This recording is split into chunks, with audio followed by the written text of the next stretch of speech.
ಇನ್ನು ಇದೆಲ್ಲದರ ಮಧ್ಯೆ ರಾಜ್ಯದ ಹಲವೆಡೆ ತೈಲ ತಳಮಳ ವದಂತಿ ದೊಡ್ಡ ಮಟ್ಟದಲ್ಲಿ ಆತಂಕವನ್ನ ಸೃಷ್ಟಿ ಮಾಡಿಬಿಟ್ಟಿದೆ.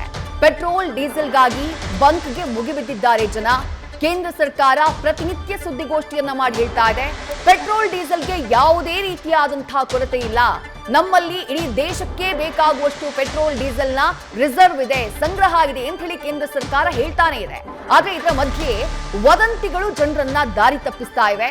4-5 ದಿನಗಳ ಕಾಲ ಪೆಟ್ರೋಲು ಡೀಸೆಲ್ ಸಿಗಲ್ಲ ಅನ್ನುವಂಥ ವದಂತಿಯ ಹಿನ್ನೆಲೆಯಲ್ಲಿ ಸೀದಾ ಪೆಟ್ರೋಲ್ ಬಂಕ್ ಮುಂದೆ ಹೋಗಿ ನಿಂತಿದ್ದಾರೆ.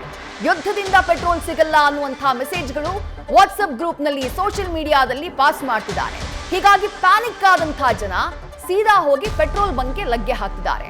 50-60 ಲೀಟರ್ ಕ್ಯಾನ್ ಅನ್ನ ಹಿಡ್ಕೊಂಡ್ ಬಂದ್ಬಿಟ್ಟಿದ್ದಾರೆ ಜನ. ವಾಟರ್ ಬಾಟಲ್ ಹಾಗೆ ಟ್ಯಾಂಕು ಡ್ರಮ್ಮು ಇದನ್ನ ಹೊತ್ತು ತಂದಿದ್ದಾರೆ. ಬೆಳಗಾವಿ ರಾಯಚೂರಿನಲ್ಲಿ ಈ ರೀತಿಯಾದಂತಹ ದೃಶ್ಯಗಳು ಕಂಡು ಬಂದಿದ್ದಾವೆ, ಗಮನಿಸ್ತಾ ಇದ್ದೀರಿ.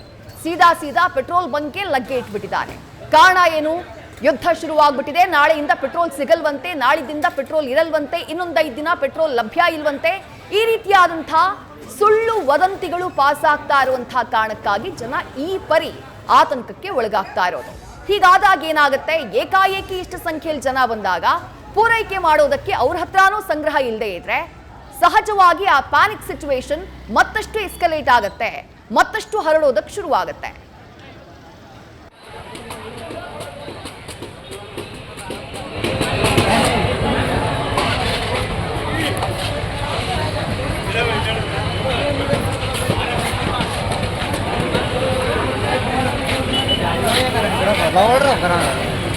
ರಾಯಚೂರು ಬೆಳಗಾವಿಯ ದೃಶ್ಯಗಳನ್ನ ಗಮನಿಸ್ತಾ ಇದ್ದೀರಿ. ಪೆಟ್ರೋಲ್ ಬಂಕ್ ನಲ್ಲಿ ಸಾಲುಗಟ್ಟಿ ನಿಂತಿದ್ದಾರೆ ಜನ, ಕ್ಯಾನ್ಗಳನ್ನ ಹಿಡ್ಕೊಂಡ್ ಬಂದಿದ್ದಾರೆ.